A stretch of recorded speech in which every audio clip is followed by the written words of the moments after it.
Margareta Drzeniek Hanouz, the World Economic Forum, is releasing today the Global Enabling Trade Report, a report which is in its third year now. So the first question is, who comes out on top and why? We have this year Singapore and Hong Kong as last year on top of the ranking at first and second place, followed by Denmark, which displaced Switzerland from the third ranking.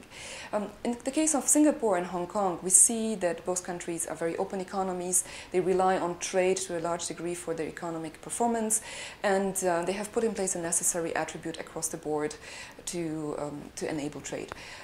Especially Singapore really comes out on top of the rankings in all the categories that we look at in this Enabling Trade Index. It is a little bit different in the case of Hong Kong, where the access to foreign markets is a little bit more restricted than in Singapore. How has the current economic crisis affected trade? During the current economic crisis, first we have witnessed a severe slump in trade. Trade activities have slowed down severely after the collapse of Lehman Brothers, and trade is only recovering slowly right now.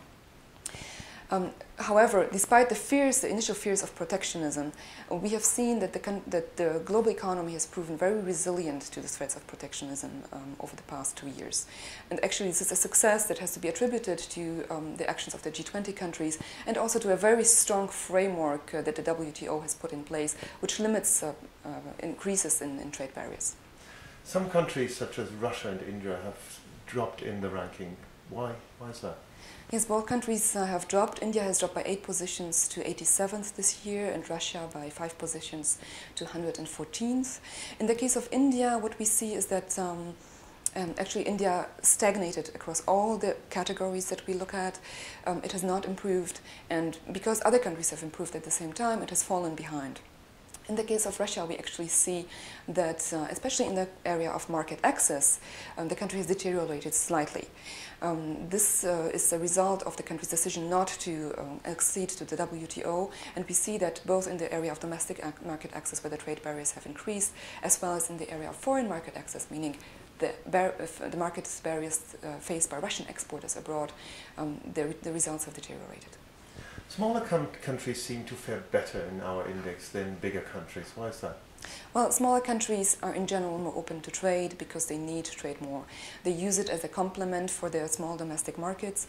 It enables them to realize economies of scale and has many other advantages for them.